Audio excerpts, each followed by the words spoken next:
Salam alaikum wa rahmatullah. Dans cette vidéo, nous allons voir la partie connexité du cours Introduction à la théorie des graphes. Donc la connexité, on va voir ce qui suit et on va voir la notion de chemin et circuit, puis chaîne et cycle pour les orienter. Euh, on va voir la notion de parcours simple et parcours élémentaire, la liste d'adjacence et matrice d'adjacence, la connexité d'un graphe et sinon les composantes connexes d'un graphe. Donc l'objectif de cette partie est la suivante.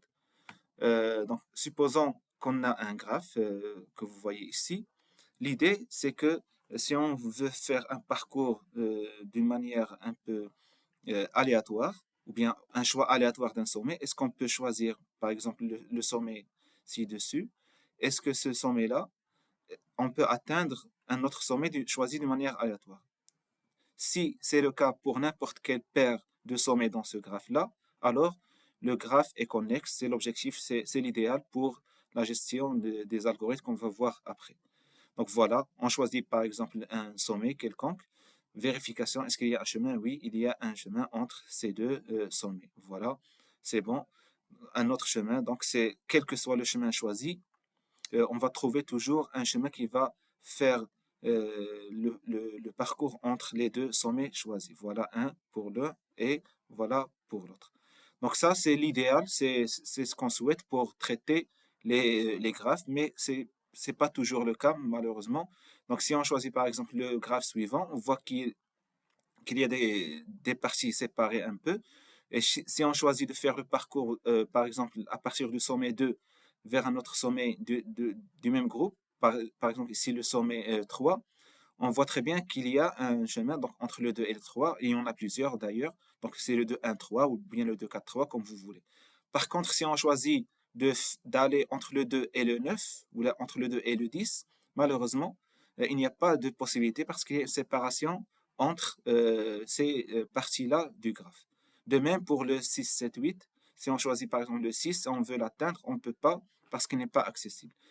Voilà, donc ça, c'est ce qu'on appelle ces composantes-là, ce sont des composantes connexes du graphe parce que chaque composante, elle est accessible à l'intérieur de ces sommets, d'accord, que ce soit pour la première, deuxième ou la troisième, mais il n'y a pas de lien entre ces composantes-là. Donc l'idée puisque notre objectif est la connexité du graphe, donc l'idée c'est de prendre chaque composante, d'accord, et de les lier d'une manière euh, presque aléatoire, c'est-à-dire n'importe quel sommet entre cette composante-là vers n'importe quel sommet vers celle-ci, d'accord. En l'occurrence, on prend le lien 3-9 par exemple, et voilà, le 9, il est accessible à partir du 2, c'est-à-dire on va faire 2, 5, 4, 3, 9, d'accord, ou bien d'autres chemins comme vous voulez. De même, pour la troisième composante, ici, c'est une composante connexe parce que le 6 peut atteindre le 8 et le 7, de même pour les autres. Donc, pour aller du 2 vers le 6, d'accord, on va passer par le 9 et puis on va choisir d'atterrir sur le 6, voilà. Donc maintenant, dans cette configuration-là, notre graphe, il est connexe. Donc ça, c'est l'objectif de cette partie-là. On va la diviser en deux. Donc maintenant, on va voir un peu de définition et après, on va voir les algorithmes qui peuvent nous donner un algorithme, un graphe connexe, pardon. Voilà. Donc on commence par les définitions, d'accord? Pour un graphe orienté, un chemin, c'est une suite de sommets de x0 jusqu'à n, d'accord? Ce sont n plus un sommet qui vont nous donner, d'accord, un chemin de n de longueur n, c'est-à-dire chaque de n arcs x0, x1, le premier arc, x1, x2, deuxième arc, dernier arc, xn-1, xn. Donc, dans la totalité, nous allons avoir n arcs. Donc, les sommets, pour avoir un chemin, il faut que la succession des arcs, euh, il faut qu'elle ait un sommet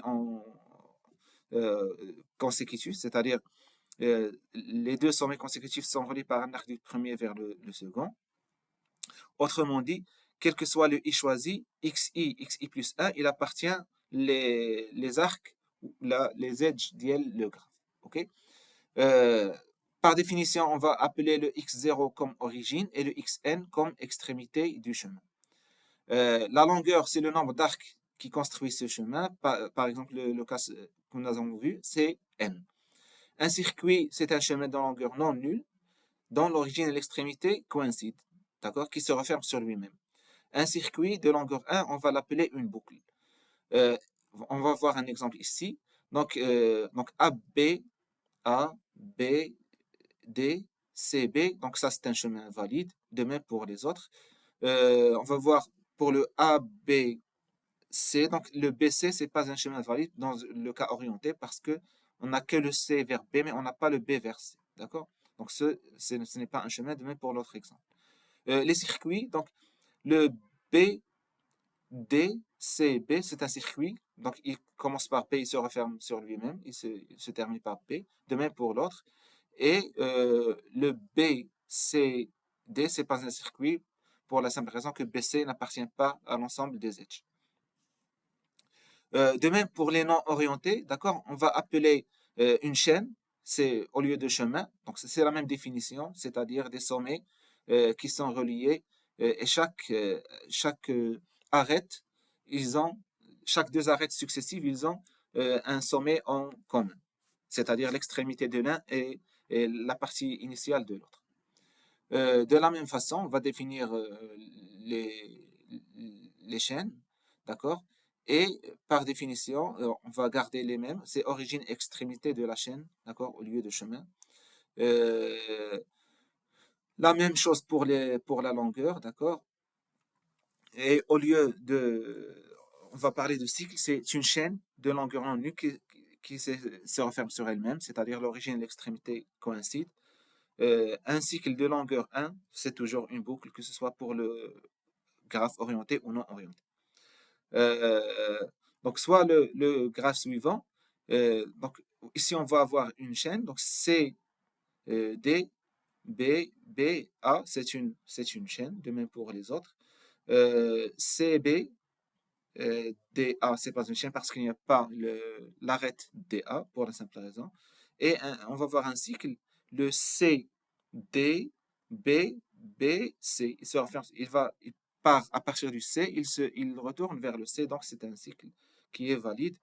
D, B, A, D, D, B, A, D, c'est pas un cycle parce que AD n'appartient pas à l'ensemble des arêtes.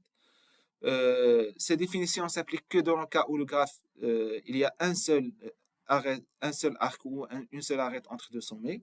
Dans le cas du multigraphe, il faut préciser laquelle des arêtes ou des arcs on va choisir. Une chaîne serait alors une suite alternée de sommets et d'arêtes, comme le cas général. Donc, maintenant, on va passer la définition de simple et élémentaire. Dans un graphe orienté ou non orienté, un chemin ou bien une chaîne est dit simple s'il ne passe pas deux fois par le même arc. D'accord? Ou bien arrête pour le cas non orienté. Donc ici, on va raisonner sur les arcs pour le chemin simple. Pour le chemin élémentaire, on ne va pas raisonner sur les arcs, mais sur les sommets. D'accord? Un chemin élémentaire, il ne passe pas deux fois par le même sommet. D'accord? Euh, Ces définitions restent valables pour le cas particulier de cycle et de circuit, c'est-à-dire on va dire que un cycle ou un circuit est élémentaire ou est simple, d'accord? Parce qu'on en aura besoin après pour construire des graphes connexes. D'accord? Il est clair qu'une chaîne ou un chemin élémentaire est nécessairement simple, oui, c'est immédiat. Voici quelques exemples. Donc, on voit le chemin E, A, B, D, C, B. C'est un chemin simple, d'accord? Même s'il passe deux fois par le sommet B, mais chaque arc est utilisé une seule fois. Donc, il est simple comme on le veut. Le BCD, le BD, CB est aussi un circuit simple, d'accord? Le E, A, B, D, C, c'est un chemin élémentaire. Il ne passe qu'une seule fois par chaque sommet, d'accord? Et le D, C, D est un circuit élémentaire, d'accord? Il se referme sur le D, donc on ne va pas compter le D deux fois pour dire qu'il est élémentaire, c'est parce qu'il se referme sur lui-même. À part le D pour se refermer sur lui-même, tous les autres sommets vont être visités une seule fois. Quelques autres exemples. Donc, EC, pour le non orienté, EC, D, B, C, c'est une chaîne simple, même si elle passe 2 fois par le sommet C, d'accord? Donc, elle est simple, mais elle n'est pas élémentaire, ok? Voilà, donc A, B, D, donc A, B, D, C, E, il est élémentaire, d'accord? Et comme on a dit, le C, D, B, B, C n'est pas élémentaire, ok? Euh, Maintenant, on va passer à la notion de liste d'adjacence, c'est-à-dire pour définir un graphe, on a vu plusieurs façons de le faire. Maintenant, une nouvelle façon de définir un graphe, c'est la liste d'adjacence. Donc, pour un sommet, on va dire que euh, pour un graphe orienté, bien sûr, la liste des adjacences est la liste des successeurs, d'accord? Ou bien des sommets adjacents, d'accord? On peut représenter un graphe par sa liste d'adjacence, c'est-à-dire on va prendre chaque sommet, on va lui donner sa liste d'adjacence. Exemple ici, par exemple, pour le A, les adjacents de A, il y a l'arc A vers lui-même, donc ici A, et AB. Pour le B, il n'y a qu'un seul arc sortant, c'est vers le D. Pour le C, il y en a deux. Il y a un vers le B, dans l'ordre bien sûr, et un vers le D. OK? Et de même pour les autres. Pour la même chose pour les non orientés. Donc pour le A, il y a l'arête AB. Donc B, il est utilisé comme adjacent, ou successeur si vous voulez, mais adjacent c'est plus correct. Pour le B, il y en a quatre dans l'ordre. Il y a le A, il y a le B vers lui-même, il y a le C, bien sûr, et il y a le D, et de même pour les autres exemples. Euh, la liste d'adjacence, c'est une représentation du graphe. Elle sera utile si le graphe ne comporte pas beaucoup d'arêtes, c'est-à-dire le nombre de sommets par rapport à un nombre d'arêtes, il est beaucoup plus grand. Dans ce cas-là, il vaut mieux utiliser une représentation du graphe par sa liste d'adjacence. La matrice d'adjacence, c'est à peu près la même idée, sauf qu'au lieu de faire une liste pour chaque sommet, on va avoir une matrice, d'accord? Et si on part du sommet AI et on va vérifier le sommet AJ, on va lui donner un 1 s'il y a le IJ est considéré comme un arc ou une arête du graphe G, tout simplement. Et ceci, on va le faire pour tous les sommets, c'est-à-dire on va avoir une matrice carrée d'ordre n. Le n, c'est le nombre de sommets. Donc, on va lister A, B, C, D jusqu'à tous les sommets verticalement et horizontalement. S'il n'y a pas d'arc, c'est-à-dire si le IJ n'est pas un arc ou une arête, donc on aura 0 dans la matrice. Voilà, on va voir un exemple. Donc, les lignes et les colonnes sont les lignes sont les points de départ, les colonnes les extrémités finales. Euh, cette représentation de matrice d'adjacence, elle a plus de sens lorsque nous avons un graphe qui contient beaucoup d'arêtes. D'accord? Sinon, s'il n'y a pas beaucoup d'arêtes, il y aura une matrice creuse, c'est-à-dire beaucoup de zéros à l'intérieur. Et du coup, l'usage de la mémoire sera d'une manière inutile. Exemple de matrice d'adjacence, donc on voit le graphe non orienté ci-contre. Donc si on prend par exemple la ligne A, d'accord, la première ligne, la ligne A, et la deuxième colonne, on aura un 1. Pourquoi? Pour la simple raison que dans ce graphe non orienté, il y a une arête AB. La voilà, d'accord? Donc voilà, ligne A, deuxième B, il y a ici un 1, donc c'est correct. OK? Deuxième exemple, si on prend par exemple euh, la ligne D, OK, et la colonne E, donc l'intersection DE, c'est un 0, c'est juste pour la simple raison que DE, il n'y a pas d'arête dans ce graphe non orienté DE. Voilà. Donc, la matrice d'adjacence pour un graphe non orienté, elle est toujours symétrique, c'est logique, d'accord, puisqu'il n'y a pas de signification de sens. Euh, pour le graphe orienté, c'est la même chose, sauf qu'il n'est pas symétrique. D'accord? C'est la même chose. Euh, pour le cas de multigraphe, la matrice d'adjacence est définie de la même façon, en remplaçant la valeur 1 par le nombre d'arcs existants entre le ième sommet et le jème sommet. Okay? Donc, au lieu de 0, 1, c'est-à-dire existe ou n'existe pas, ça va être le nombre de sommets le nombre d'arcs de façon d'accéder entre les deux sommets. voilà un exemple. Donc, si on fait par exemple le calcul de MA au carré, ça va donner ce résultat-là. Donc, vous voyez que, c'est-à-dire, entre le A et le A, il y a un 1, c'est-à-dire, entre le A et le A, il y a un chemin de longueur 2, puisque ici le carré, d'accord? Donc, c'est l'interprétation. Donc, ici, dans la matrice MA au carré, donc, si on prend l'exemple MA carré, DB, c'est-à-dire D, c'est la ligne 4 et la colonne 2. D'accord? DB, d'accord? Le résultat du produit MA au carré est égal à 2. C'est-à-dire que en partant de D et en allant vers le B, on a deux façons de faire. Donc, deux façons de faire. La première, c'est DBB et la deuxième, c'est DCB. OK?